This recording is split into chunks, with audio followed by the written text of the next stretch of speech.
الله أكبر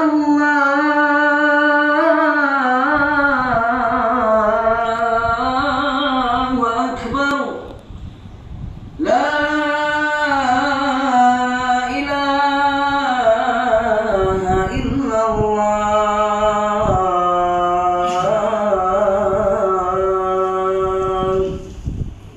مال وما بنون إلا من أتى الله بقلب سليم أشهد أن لا إله إلا الله وحده لا شريك له وأشهد أن محمدا عبده ورسوله اللهم صل وسلم على سيدنا محمد وعلى آله وأصحابه أجمعين أما بعد فيا عباد الله اتقوا الله أوصيكم وإياي بتقوى الله فقد فاز المتقون. Muslimin yang dirahmati Allah sekalian, saya berpesan buat diri saya dan sidang jemaah sekalian agar marilah kita bertakwa kepada Allah Subhanahu wa taala dengan mematuhi segala suruhannya dan menjauhi segala larangannya. Semoga kita semua beroleh keberkatan hidup di dunia ini dan kebahagiaan abadi di akhirat kelak. Ma'asyiral muslimin rahimakumullah. Sesungguhnya Allah Subhanahu wa taala telah menciptakan manusia dengan sebaik-baik ciptaan lagi mulia di sisinya. Manusia diciptakan dengan sekujur jasad yang dengannya segala keperluan duniawinya seperti makan, minum, mencari nafkah, meneruskan zuriat keturunan mampu dilaksanakan dengan sebaiknya. Tidak sekadar itu, Allah Subhanahu wa taala juga menciptakan hati di dalam diri manusia yang dengannya manusia mampu berfikir dan berakal, menerka hidup serta mengabdikan diri kepada Allah Subhanahu wa taala. Tanpa hati dan akal, sudah tentulah manusia itu tiada bezanya dengan hewan-hewan lain. Hanya sekadar makan, minum dan beranak. Akan tetapi manusia istimewa di sisi Allah dengan hati dan akalnya. Dengannya dia menggalas tanggung jawab tauhid, beribadah mengesahkan Allah Subhanahu wa taala dan beribadat dengan memakmurkan dunia. Sidang jemaat yang dikasihi Allah Subhanahu wa taala, seperti mana jasad merupakan pinjaman ilahi yang mesti dipelihara, begitulah juga dengan hati. Sekiranya tidak dikawal daripada hawa nafsu yang jahat, ia akan rosak dan akan menjerumuskan kita ke neraka jahanam. Nauzubillah. Sesungguhnya hati yang baik akan menghasilkan amalan yang baik. Hati yang baik ialah hati yang tahu akan tanggung jawabnya sebagai hamba Allah dan tahu bahawa Allah sedang memerhatikannya. Baik, hati yang baik ialah hati yang ringan melakukan amal kebaikan. Lidahnya menuturkan kata-kata yang baik, tidak berbohong, apatah lagi berkata-kata yang kesat. Tangan dan kakinya ringan dalam melakukan amal soleh dan saling membantu sesama insan. Pandangan matanya dijaga. Malaikat rakib dan atid mencatat amal baiknya yang akan dibentangkan kelak di hadapan Allah. Justru penting bagi kita memahami urusan hati ini dan bermujahadah untuk memperbaikinya. Kaum muslimin sidang Jumat yang sama-sama berbahagia. Antara ulama yang telah berbicara persoalan mengenai mujahadah merawat dan memperbaiki hati ialah Sunan Bonang rahimahullahu taala. Salah seorang daripada wali Songo, beliau meninggalkan nasihatnya dalam bentuk kata-kata yang mudah dihafal dan dipahami. Di dalam bait syairnya, Tombo Hati, atau diterjemahkan sebagai penawar hati, kesemua nasihat ini mengambil pedoman daripada Al-Quran dan Sunnah. Nasihat pertama daripada Tombo Hati itu ialah, bacalah Al-Quran dan fahamilah maknanya.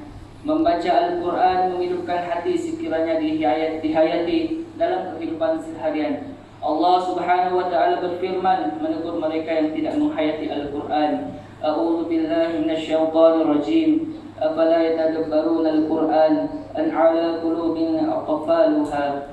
Mafhumnya, setelah diterangkan yang demikian, maka adakah mereka sengaja tidak berusaha memahami serta memikirkan isi Al-Quran, atau telah ada di atas hati mereka kunci penutup yang menghalangnya daripada menerima ajaran Al-Quran. Surah Muhammad ayat 24.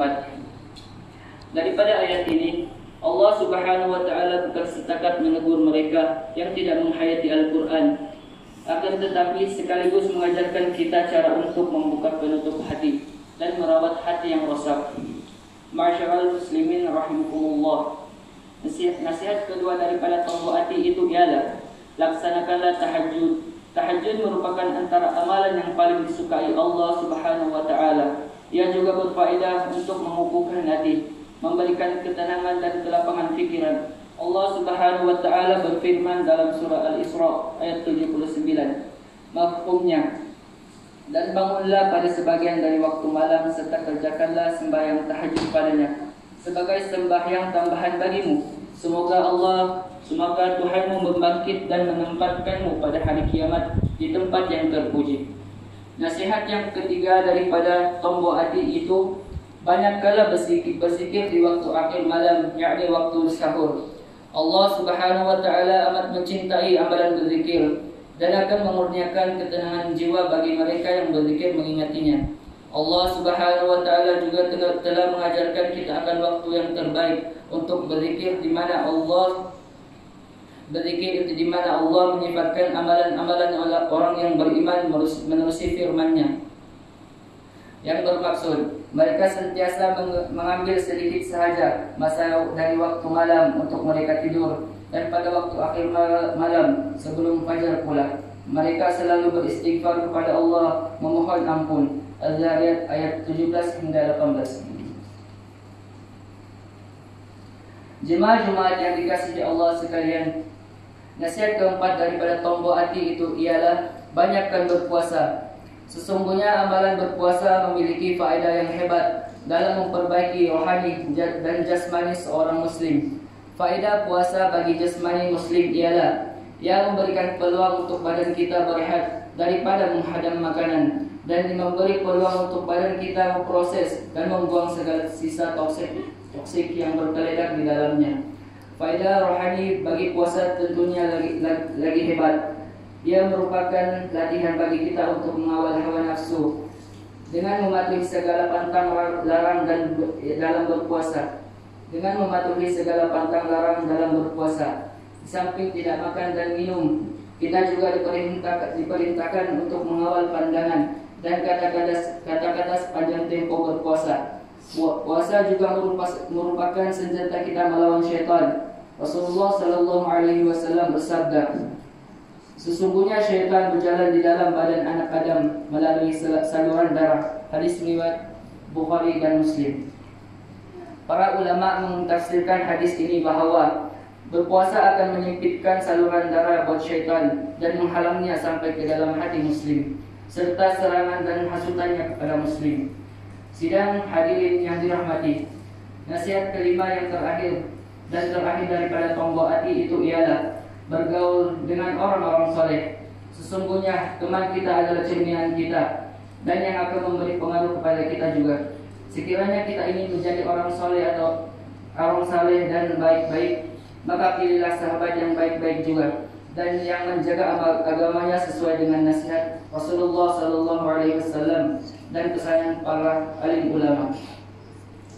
Barakallahu li wa lakum bil Qur'anil azim wa nafa'ani wa iyyakum bima fihi minal ayati wal dhikril hakim wa taqabbal minni wa minkum tilawatahu innahu huwas samiul alim. Aqulu qawli hadha wastaghfirullahal azim wa yazim li wa lakum wa lisairil muslimina wal muslimat wal mu'minina wal mu'minat fastaghfiruhu innahu huwal ghafurur rahim.